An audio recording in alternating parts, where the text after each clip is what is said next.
Kia ora, and welcome to this Zui this morning.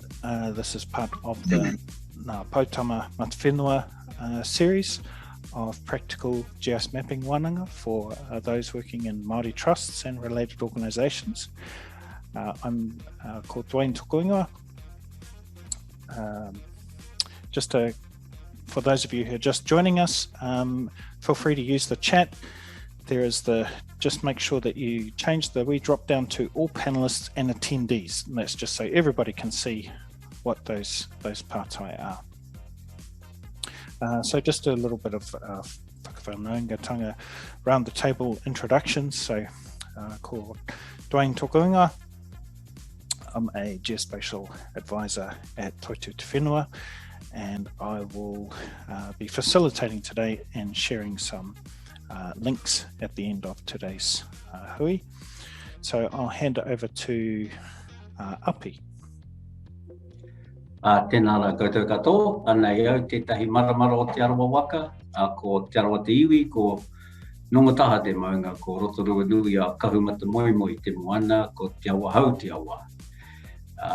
Ko tarimano te marae, ko Ngātirangi Wewehi, taku hapu, ko Apanui Williams toku ingoa. He kai hautu moi Toitu Te Whenua, tēnā rā koutou katoa. Let's go in alphabetical. David. Just unmute, bro. Kia ora. Kia ora tātou, ko David Beach toku ingoa, te waki au ki roto i Aroa Tōrea, ki rungi te tai rāwhiti. No Ngāti Porou, rātou ko Ngāti Rangiti, oku iwi. And yeah, that's it. Kia ora, David. Okay, next we go to Roland.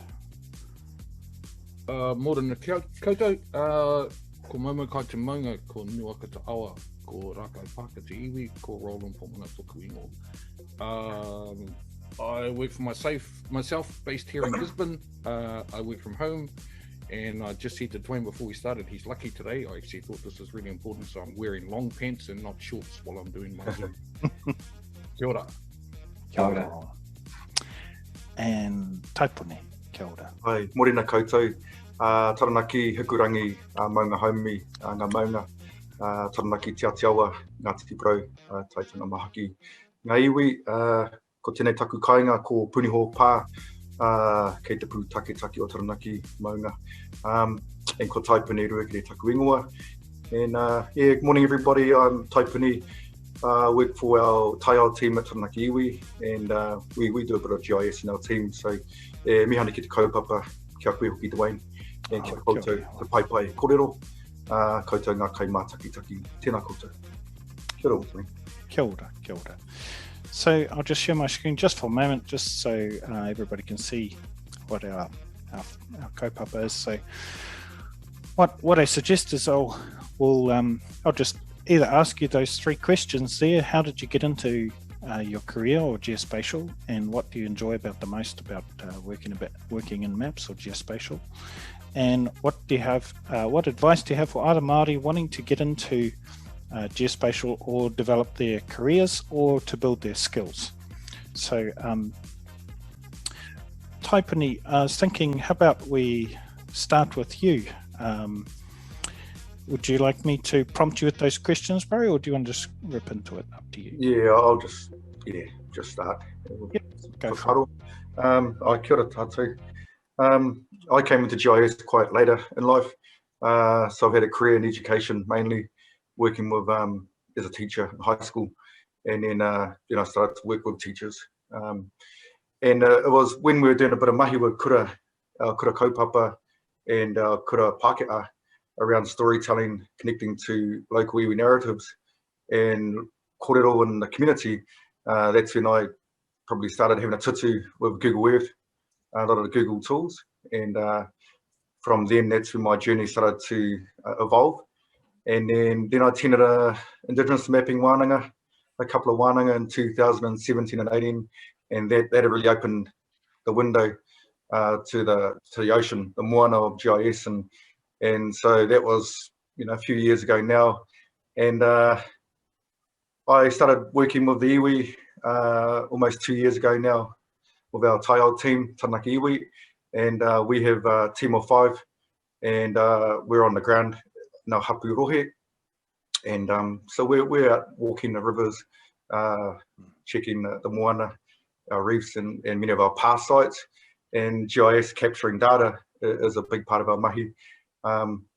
So that's sort of how I got into it. What I enjoy about GIS, I'm still learning about it, but it's such a huge kaupapa. The more I do the mahi, the more rabbit holes I tend to find. So it's a massive kaupapa, but exciting. I love the creativity part of the mahi.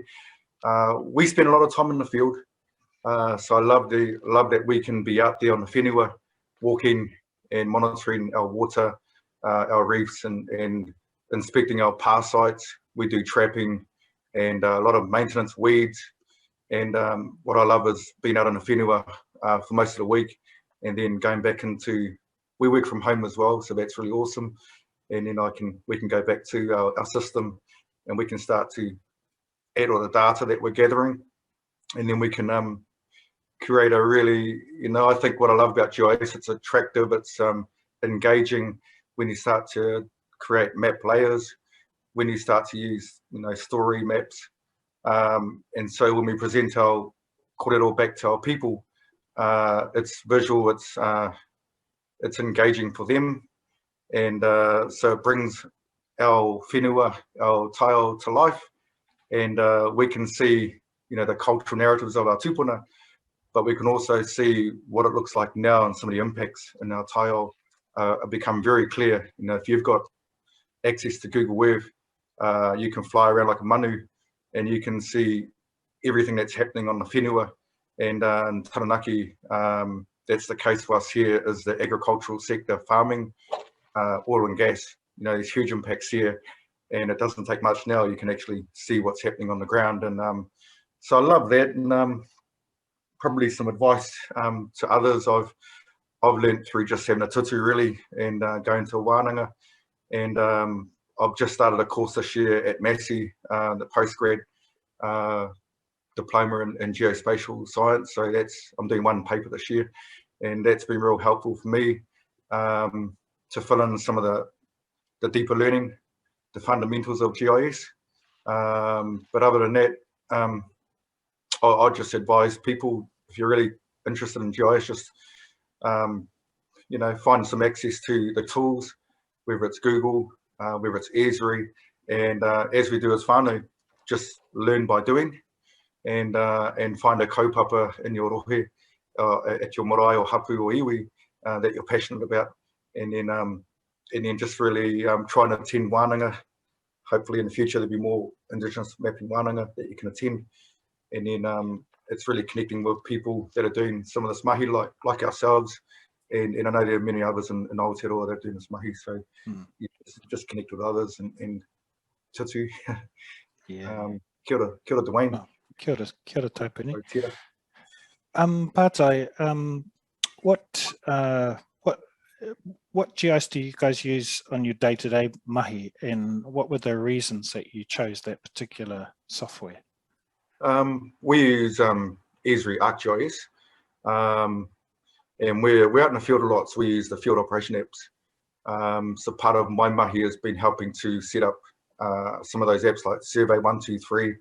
We're using that for our health and safety, kaupapa haumaru. So whenever we start a project, whether it's using a chainsaw, anything that's hazardous, we use the app for that. We use Survey 123 for water monitoring, and we're really trying to capture our own data. Generally, the data has been captured by TRC, the local councils, but we want to be gathering our data ourselves. We've been trialing Workforce. Workforce, we can deploy projects, we can deploy assignments, mahi to each of our team members. We've been working with that recently, and we also use Quick Capture. Quick Capture is a really powerful app that you can have while you're driving your waka. We see diggers in the paddock, we see cows in the waterways. You can take a photograph and then you can and it maps it to your system. So Quick Capture is a great app to use. And then we're also using dashboard, ArcGIS dashboards and that's to help to manage our workflow. And it can tell us where we are, where we're doing our mahi, and some of the mahi that we've finished or that's still in progress and things like that. And then we'll have a little tutu of story maps as well. So that's what we're using at the moment, Dwayne. Awesome. Yeah, and it's a lot of training at the moment with our team. Yeah. And then the goal is to train our hapu as well, and for them to do that mahi and to gather that data themselves. Yeah, kia ora. Oh, kia ora hoa. Awesome, beautiful. Thanks, Taipuni. So let's move on to our next guest. So David, if we can come to you in a moment. David, we met, when was it? Back in January. And Yep. You had a really special opportunity that you went through earlier this year. I was really pleased to be able to see you go through that. So would you like to just go for it, or would you want me to ask you some partai as you go? I can go through it. Cool. If you want. Yeah. Yeah, that'd be So great. should I just start from the beginning? Yeah. Okay. So I'm still young, but so I'm beginning my career now, and how I got into GIS was that I grew up in Rotorua. It's like a population of 700 people roughly, and the main industry there is probably farming and forestry.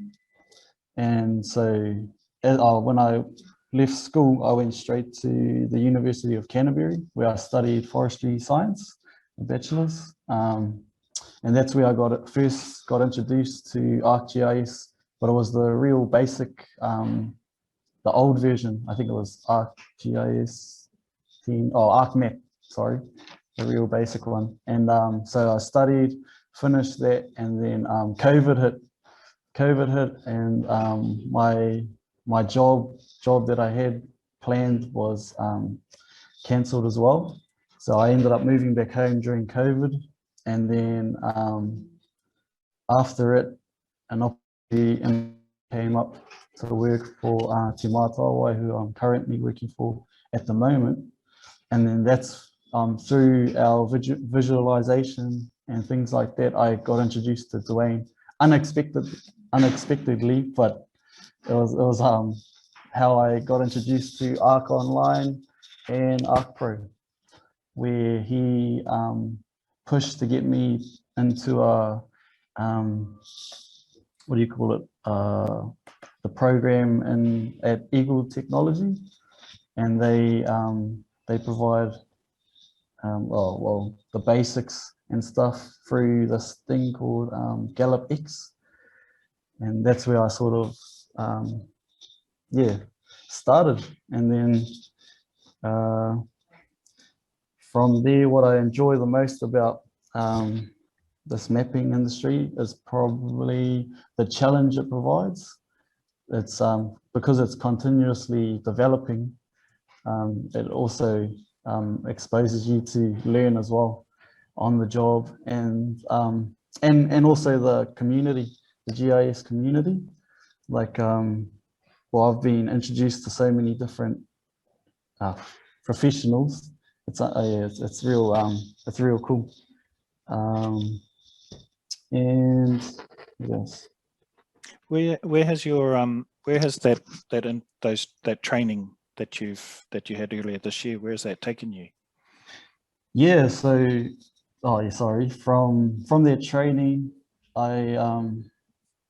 I've got an opportunity over here as a business analyst, but they want me to do mapping for them as well, just mapping the outcomes for Te Reo Māori, and also I'm seconded to TPK or Te Puni Kokiri for I think 2 days a week, where Dwayne and I are working together, and he's finishing his secondment soon, and I'm hopefully going to be hopefully hopefully I'm going to be taking over. Yeah. But yeah, it's been a crazy year, but it's going very well and definitely challenging me for the good. And yeah, what's the next one? Advice? Yeah, what advice would you give? Do you recommend that Gallup training course, university study, start small, start big, go large, go home? What do you suggest?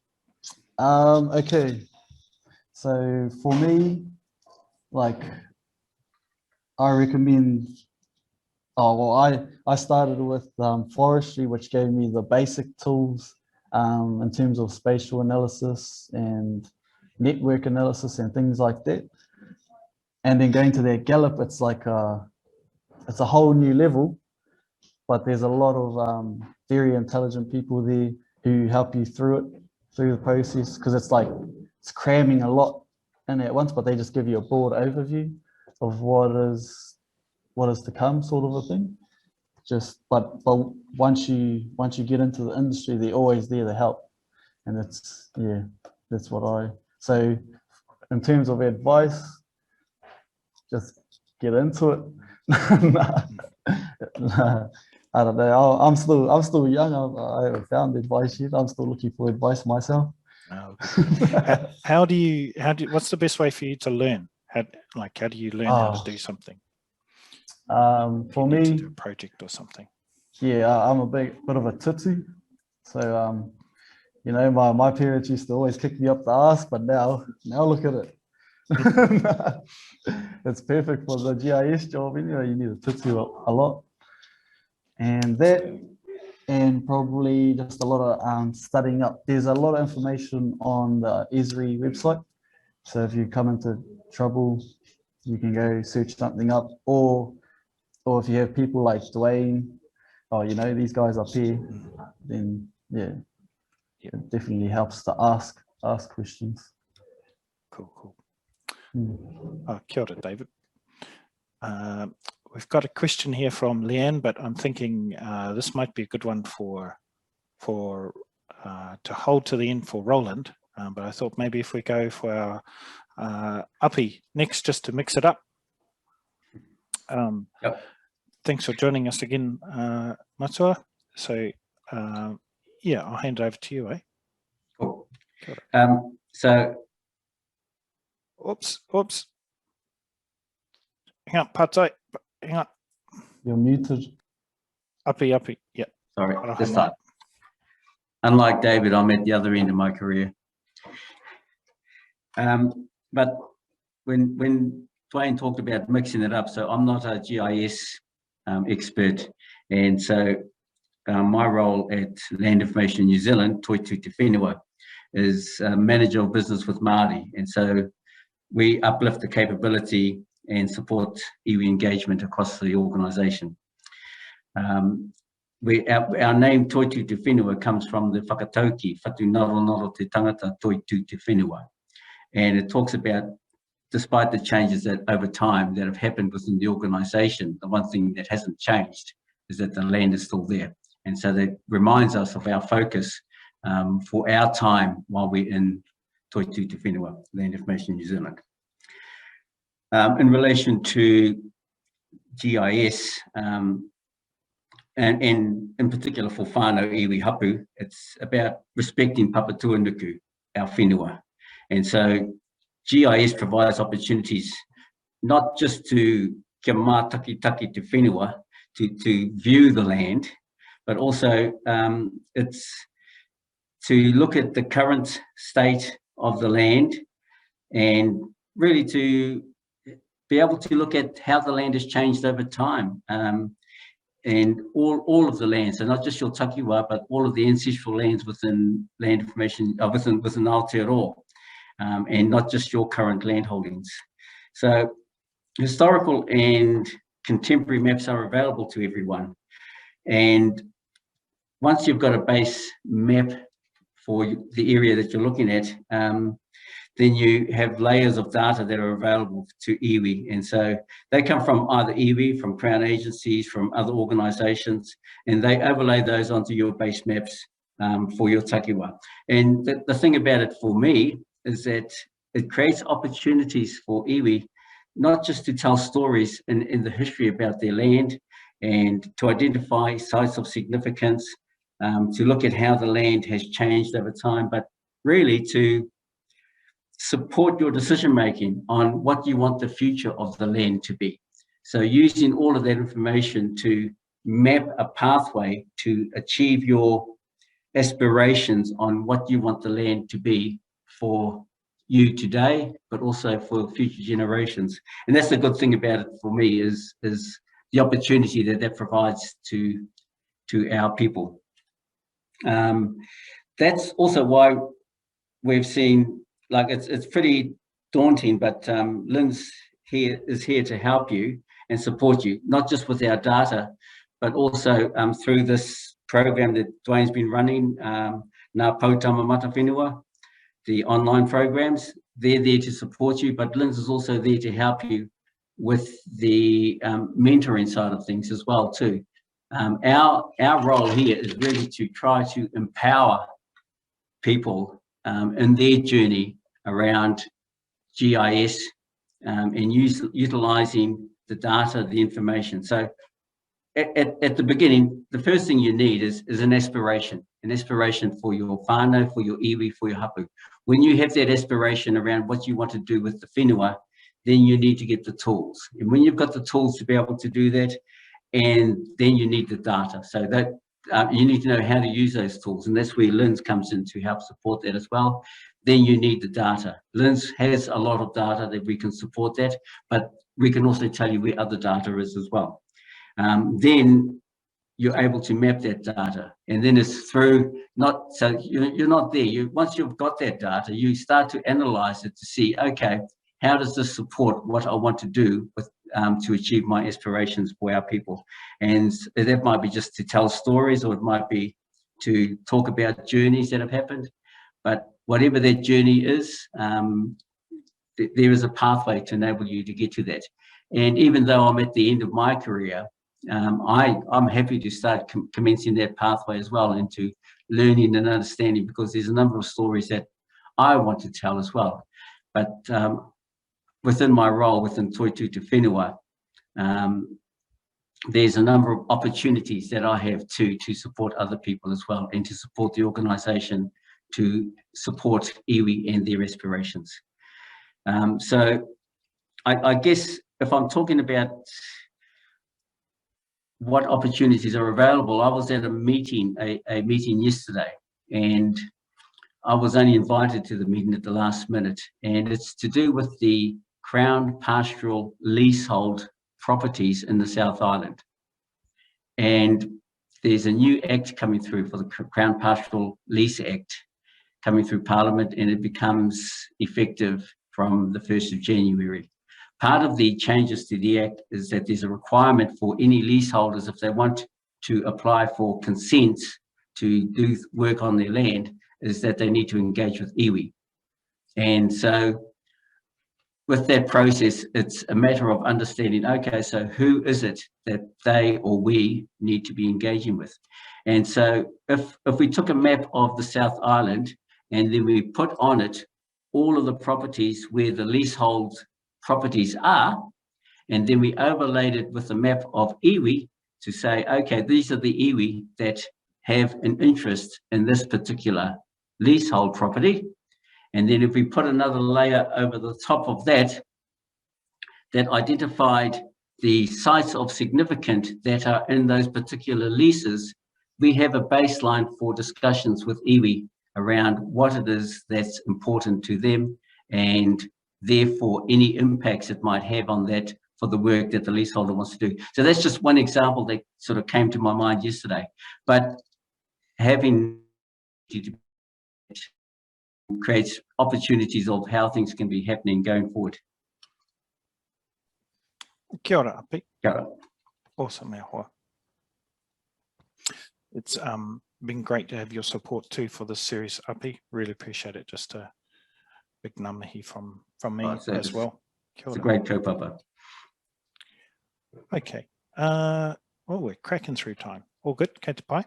So I thought we come to Roland next, and then I'll just share an article on with some links and things after Roland. But yeah, over to you, Roland.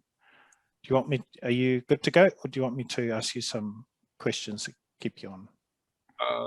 Oh man, just keep me on track, because you know me. We've known each other for a while. I'll wander off somewhere, end up on all sorts of things. That was awesome. Firstly, yeah. Thanks to Taipuni, David, Uppy. That's really cool. You know, that Linz has moved into the support role. I guess I'll get your question. So, Dwayne, where did I start my GIS career? Like you know, I grew up on a farm as a kid, in farming background, and I've lived just about in every part of this country, following my father, who was into farming. And I was out one day kicking around as a kid and came across some surveyors, and they were walking up this hill to a tree. Had a yak with them, and it's like, you know, their job was outside all the time. And growing up on a farm, you don't want to, the aspiration of doing my working life inside an office just didn't appeal to me. And so I met these surveyors, and they were out and about, and they talked to me about their job, what it involved and all that. And it sounded so just like a dream to me, a job where you could be outside of that. And so I ended up starting a career in land surveying with the Lands and Survey Department from a long time back, before LINZ existed, before the Department of Survey and Land Information existed. And training in geodetic surveying and cadastral surveying, and spent about 13, 14 years there, and just loving being outside. And then after leaving that, sort of mapping was a natural progression, and ended up doing GIS for a small forestry consultancy here in Gisborne, did that for a few years, and then progressed through to the Department of Conservation and working in the GIS field there. Spent probably far too long there at the Department of Conservation, and then moved on after restructuring, sort of like had to question myself about, what do you do now with your career? And it's all I really know is mapping and being outside and making maps or capturing data and all that sort of stuff. So I set up my own GIS consultancy. And that was a bit of advice from my friends at Eagle Technology, who I've grown to know quite well over the years, and actually created, funnily enough, probably the first Māori-owned Esri partner, business partner in the world. Well, it's the only one in New Zealand, which makes it the only one in the world. So, and that was just through discussion with Eagle around, why don't you become an Esri business partner and help promote Esri products and continue to map. So I work for myself here in Gisborne, basically as a GIS consultant. Most of my clients have existing GIS, and I'm supporting them around their use of the Esri technology. But the key part for me is actually focusing on the people using that technology and growing them. And there's a lot of small consultancies out there and companies who have GIS that are kind of fumbling their way through things, and they struggle a bit. And so a lot of my time is actually around mentoring those people within those companies and offering a bit of a translation service, which I know you get, Dwayne, and the way GIS people speak and the way the owner of the company speaks are two different languages. So at times I get brought in to sort of become the translator between, this is what the boss wants, this is how you do it, and then they go away and do it, because they can't hear what he's saying. He can't understand what they're saying about the technology and all that sort of stuff. So yeah, it's been a long road. I'm not quite at the end of my career, although I'm looking forward to the end of my career. I'll just say this, I think I'm younger than Uppy. I'm pretty sure I'm younger than Uppy. I hope I'm younger than Uppy. And but yeah, I've been in this game 20 plus years, mapping, surveying, getting out on the land. I'm jealous of people like Taipuni who are still out, out and about all the time. I'm spending far too much time on the Zoom calls or in meetings and so on, and missing being out in the field. My time, and if you work in conservation, anybody who starts working in conservation, it kind of sticks with you forever. So a lot of times now I mentor and support conservation groups here in Gisborne on the coast. Talk to some larger conservation projects around how do we supply tools and sets to you to enhance what you're already doing. But the key driver for me and my business is, it's three simple words, and mostly when I say it to people, they sort of get it straight away, and it's everything is somewhere. And I just challenge people, anything you can think of, think about where it is, and then think about what's around it, what's influencing it, what's impacting it, and then think about the impact this thing that you think about has on something else. And that's GIS in a nutshell. It's just something somewhere, but we need to understand how it relates to everything else and how everything else relates to it. And once you start that conversation with people, as David and Taipuni said, it's this rabbit hole that you go down, and it's question after question, and it's a search for the next question. And that's what I love about GIS is, although we're answering stuff along the way, it's an evolving search. We're seeking new questions, and then we have to seek new answers, and it opens up the next one. A question for you, Roland. What advice would you give to those that might be watching that perhaps have had some exposure to Google Earth or to some basic ArcGIS Online, with not much experience, no training? Where would you suggest for them to start?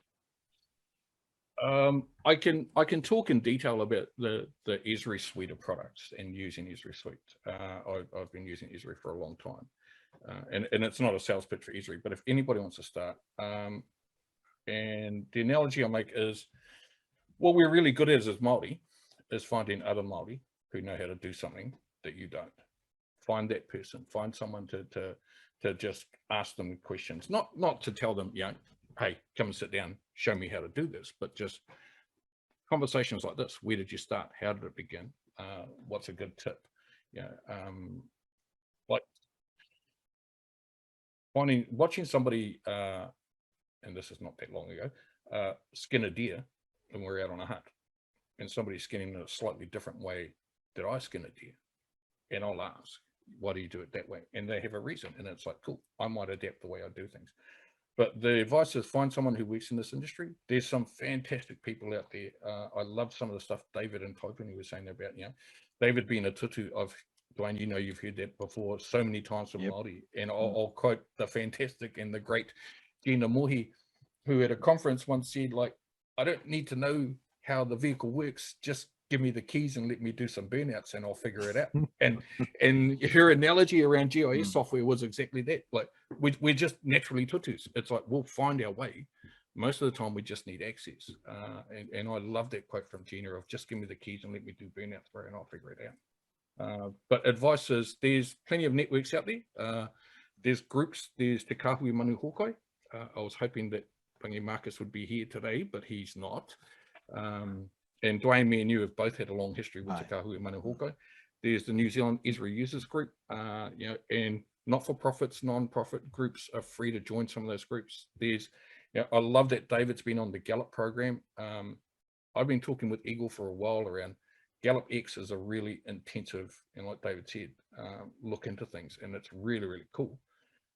What I suggested to Eagle is, could we have like Gallup W that comes just before X, something just a bit more scaled back, that maybe we could deliver online. So there's a conversation going on with Eagle around that, around how do we create, and it's about like upset journeys and pathways, and making sure, if we want to cross the river, we need stepping stones sort of all the way, not just that last stone is in the middle and you've got to do this massive leap to get to the other side. We just need sort of stepping stones along the way. But advice to new people, reach out, Google search GIS users in New Zealand. There's plenty of groups around. Tap into those groups, find some people. Ngā Pautama Mata Whenua has been sort of like a revelation, a commitment that Linz has made, and you, Dwayne, and I can't speak any more highly about what you've done with this program.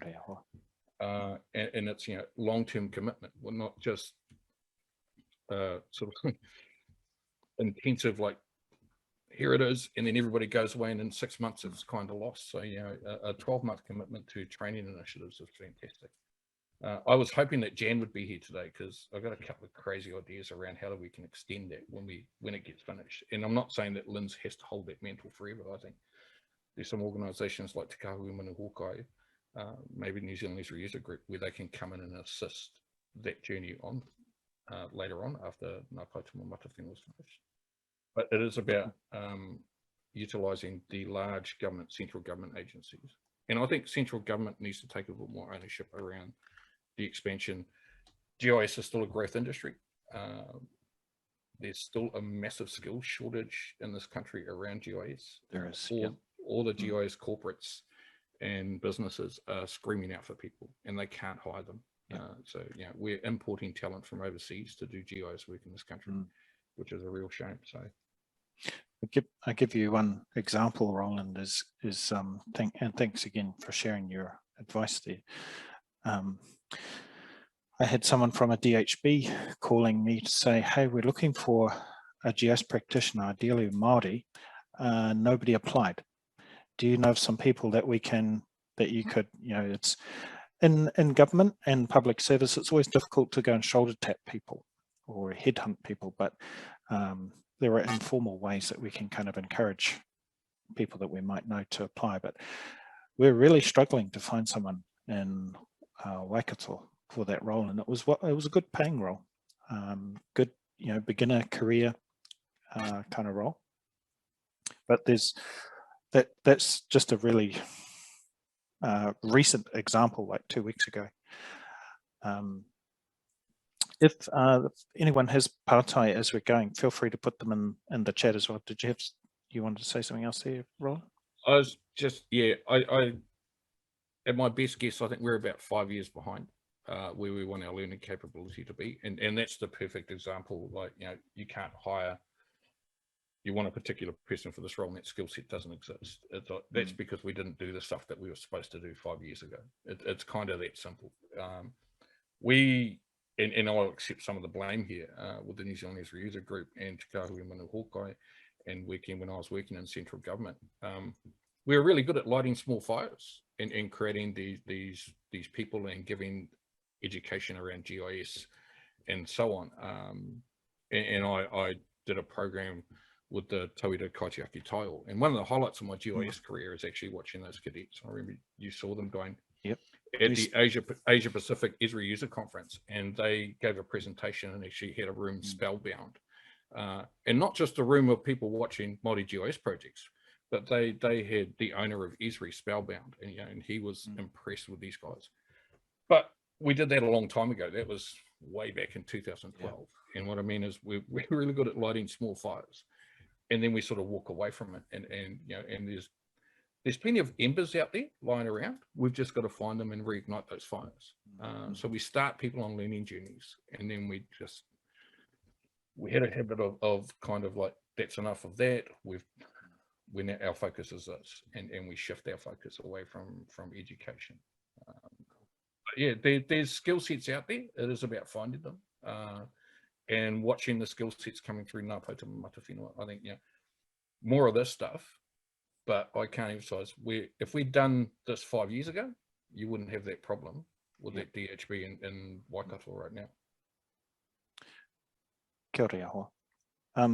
I just wanted to share a couple of thoughts. There's an article that I prepared for a Survey and Spatial, which comes back to one of the partai there that Leanne has asked is where do we start? So there's a whole suite of links in that article that I've shared you the direct link to, but I'm just going to share the screen just for a moment. I'll just step you through it. Go press share. Hopefully that's working now. Can you see this one? If I go full screen mode, oh no, that's oh yeah, that's going okay. Can you see that? Cool. So this was for Survey and Spatial, which is the audience is predominantly surveyors, but it's still very relevant for this rōpū. So if I just very quickly scroll through it. It's kind of a little bit tongue-in-cheek, so hopefully it's a bit more entertaining to look through. But there's just some examples here of why I thought GIS was on geospatial is something that is worth adding to your career. As long as Roland now, maybe 20 years. I started at university, thought I was going to be a developer, decided I didn't like being a developer. Then I went to Crown Forestry Rental Trust as a project manager. And that sort of changed the trajectory of my career quite a bit. And that's how I ended up in Iraq and Afghanistan. But I also come back to this idea that GIS is like a pizza, and you need multiple different pizzas, and you have multiple different takeaway shops. You need all kinds of different software not just, I've used Esri a lot. I've been having to do with QGIS. It was a project that really had a good to do with Taipuni on some analysis. There's Google Earth, of course, and Google Earth Online, and I think it's a really neat way to get people interested in this mahi. So this article has got a whole sort of a graduated series of where to begin. So if you just wanted a taste, you could start with some online courses. I'll just move that guys out the way. See if I can zoom in here. There's also, of course, Ngā Pautama Mata Whenua gives you a taste of what's possible, hopefully tailored to the interests of the audience that we're aiming for. There's also another series of webinars that we facilitate through Toitū Te Whenua called GeoBytes, and these are more geeky, more for existing GIS people, but they will give you a taste of what is possible. And we go through things like boring stuff like metadata and data management, but those are kind of the foundation for having your own pizza bakery, like Roland has now. There's also self-directed short courses. So there are these very short courses you can do through Coursera. Then if you get into the ArcGIS Online suite, there are some courses that you can do that are a few hours. There's also Udemy, if you want to take that sort of the next step into getting to know some of the GIS theory. So I kind of separate in my head, the value I had from university was learning the theory of GIS. What is a topology and how does that work and why is it important? Nothing to do with software, it's the theory of geospatial, that real basic point line polygon. And a lot of times the online courses will focus on a sort of a short goal or do this project and end up with this result. And GIS is always about trying to answer a problem or solve a problem or answer a question.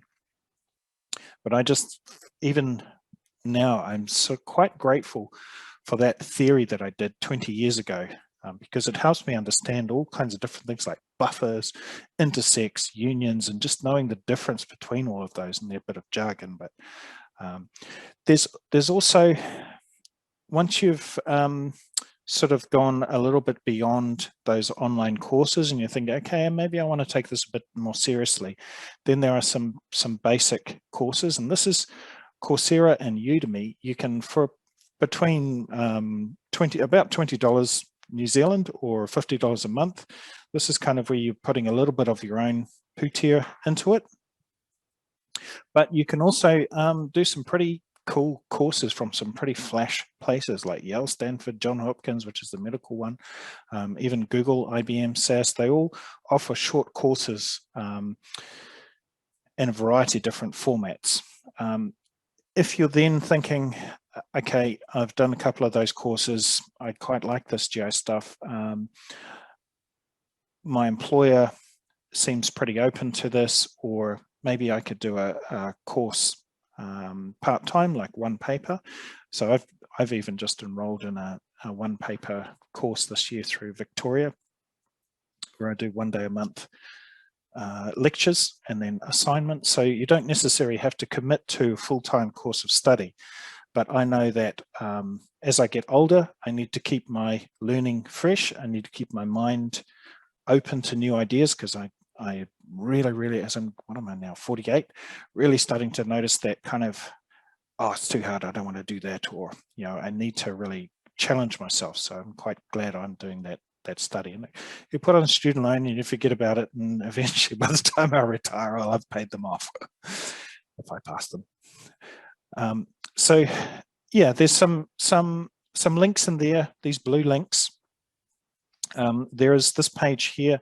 My colleague Jeff O'Malley, shout out to Jeff, he spent a lot of time collating resources, pulling them together, and you can find that through that short link just there. Go through all and there's contact details for all the different lecturers and things. So I just wanted to share that with you. I thought it would be useful. And one last sort of thing from as a public servant. It's very difficult for people in the public service or government agencies to offer something, but if you ask, then it's often much easier. And not necessarily asking me, but using the strategic relationships, using through iwi, through hapu, coming up through at the executive level. You know, you can ask for some pretty interesting things. I don't want to sort of push that too hard, but don't be shy to ask, because if people can't provide it, well, then they'll tell you. But they may also say, well, actually, you know, we can't come and give you 6 months training, but how about 3 days? We'll come work with your hapu and we'll get you all set up, and you get a group of 10 or 15 people, and we'll send Dwayne up for 3 days. You know, that happens 3 or 4 times a year, for example. And I quite enjoy those because I get out there and I get to meet with people, and it also helps inform the series. So yeah, I'll shut up now. Okay, so back to you, our panelists. Just hand it back to you guys, and if you have any questions in the feel free to put them in the chat and I'll pass them on as well. Cool. Hey Brian, can I just jump in there for a second, because I've actually got a question for David. David, GallupX, and this audience might not know about GallupX. I know GallupX quite well for my time and the association I have with Eagle Technology. Can you tell us, what does GallupX cost? And is the cost of attending GallupX a barrier to getting other people down there? Oh, if you work for a beautiful company like me, it's free. Nah. Nah. So yeah, it's a little bit expensive, on the expensive side. It costs 6,000, but yeah, if you work for like Tuni Kokiri and things like that, they can subsidize or pay for it, which I was lucky enough, well, with Dwayne's help as well. I was lucky enough to get that, and well, I had to jump on that. But yeah, and what was the second question, sorry? Oh, just, yeah, it's do you see that as being a barrier for other people? Because, you know, that's a chunk of money if you're starting out, and you're just starting your GIS career, to fork out $6,000 to go and 10. I'm not knocking that price at all. I think it's totally worth $6,000. I think you get $6,000 worth of value out of the training, because I know that course and the way that Eagle wrap around people and support them to do that. But it is, you know, are these the things that we need to look at and talk with Linz about? Like, can we offer subsidies available for other young Māori to go and attend things like GallupX? I think so, yeah. It depends on the student as well, like, because if they're going to commit to that, you know, to paying $6,000, they're going to do it. Or like, because it's not I wouldn't say it's the easiest course in the world. It's definitely like has some a lot to it. But like you say, I think that $6,000 does sort of pay itself off in the long run. But unless, yeah, I guess if you work for good places that subsidize things like Linz or Te Puni Kokiri, then yeah, definitely go for it. Thanks for that. Good. Dwayne, I've got a question for each of the panelists. And my question would be, if there was one thing other than money that you would want from Crown agencies, so not just Linz, because we're putting ourselves out there, but from Crown agencies in general, that would support your journey, what would that be?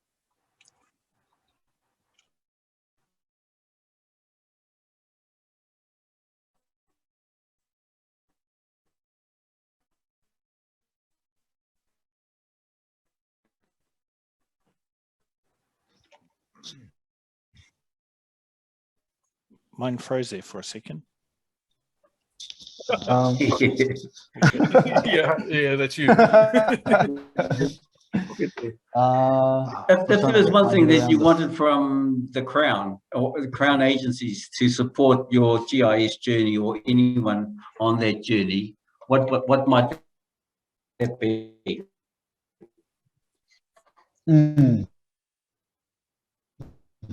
So probably there's the other opportunities out there through the Crown.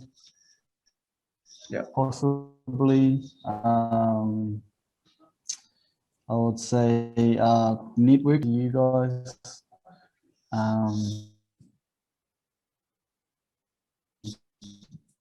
Yeah, definitely. Actually, that's a big part of or what I sort of look for anyway is mentors just to help me. Yeah. Cool. From the Yapi. Well, coming to you, David. Probably for me, probably what initiated my journey was the that we held in Hamilton, Kirikiriroa. I think of, but not just nationally, but also iwi-based wānanga, regionally held, and then for rangatahi succession planning for the next generation that Roland's talking about for the next 5 to 10, 15, 20 years. We've got young wānanga, and then the beauty of the wānanga too, it's from a Māori perspective. And I think that's an important layer that we don't often see in data. So learning from our perspective, our worldview, I think, if we can continue wānanga like that, and that'll help grow our capacity heading into the future. So that's something I would like to see more funding for those wānanga, or similar wānanga. Got a typing. Roland.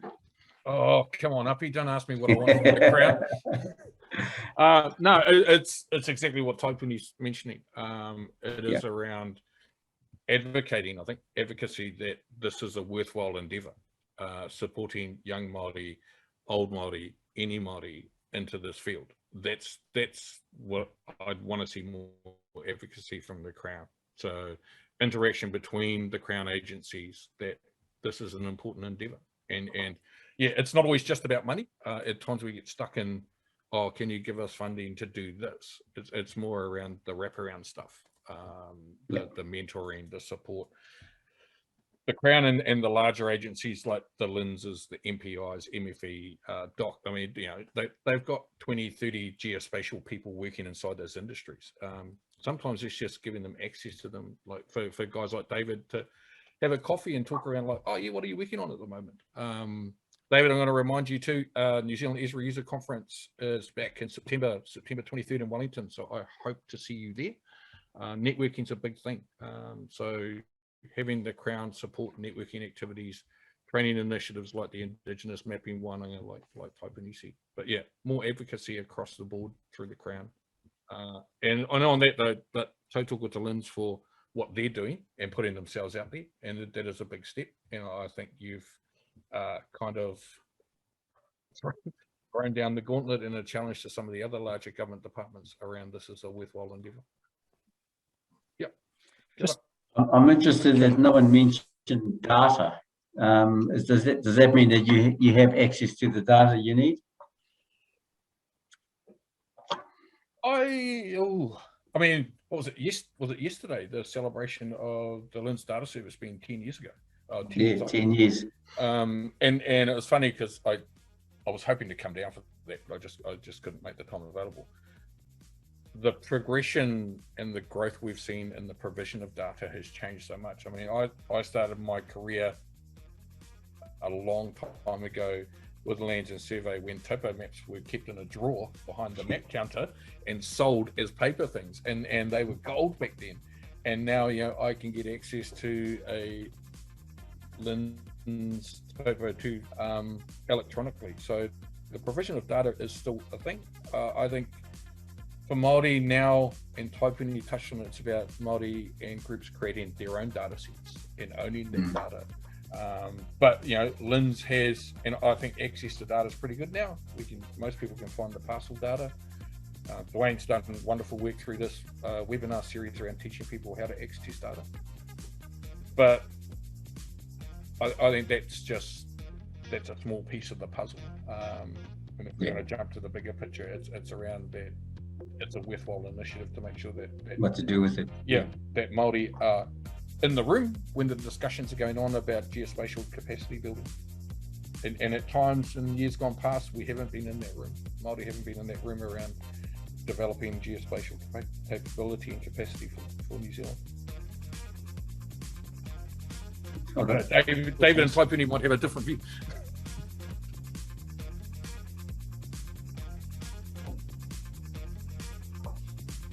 That's a good idea. Job board. We hope we can post up. Coming soon from GISjourneys.com. Connected to Māori GIS people. Kind of like builders crack. I love that. That's not a bad idea. It's a good idea. Yeah. Well, that is 10:30 for us. I think that's been, for me, one of the most interesting sessions that we've done so far on Apaitama Mata Whenua.